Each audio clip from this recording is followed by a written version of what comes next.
आणि आता एक महत्त्वाची ब्रेकिंग न्यूज। लोकसभा निवडणुकीच्या पहिल्या टप्प्यात भंडारा गोंदिया मतदारसंघात उद्या मतदान होत आहे आणि या मतदानाची तयारी पूर्ण झालेली आहे। मतदानाच्या पार्श्वभूमीवर कडेकोट पोलीस बंदोबस्त तैनात करण्यात आलाय। तर इथल्या तयारीचा आढावा घेतलाय आमचे प्रतिनिधी प्रवीण तांडेकर यांनी। पाहूया।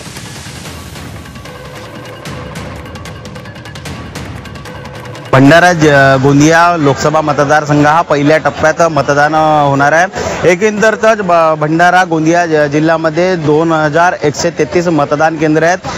त्या ठिकाणी 18,27,000 मतदाता आहेत। एकंदरीतच ह्या ठिकाणी पाहू शकतो आपण कशा पद्धतीने अधिकारी या ठिकाणी पोहोचलेले आहेत। प्रत्येक मतदार केंद्रावर मतपेट्या पोहोचण्याचं काम करण्यात येणार आहे। एकंदरीत 280 बसेसच्या माध्यमातून 2133 मतदान केंद्र आज मतपेट्या पोहोचवल्या त्या ठिकाणी, त्यामुळे पोलिसांचा सुद्धा चोख बंदोबस्त करण्यात आलेला आहे एकंदरीत। आणि या ठिकाणी आपण पाहतो मतदान पेट्या सुद्धा या ठिकाणी आलेल्या आहेत। उद्याच्या दिवशी कुठलाही अनुचित प्रकार घडू नये याची सुद्धा खबरदारी घेण्यात येत आहे। प्रवीण तांडेकर, झी 24 तास, भंडारा गोंदिया।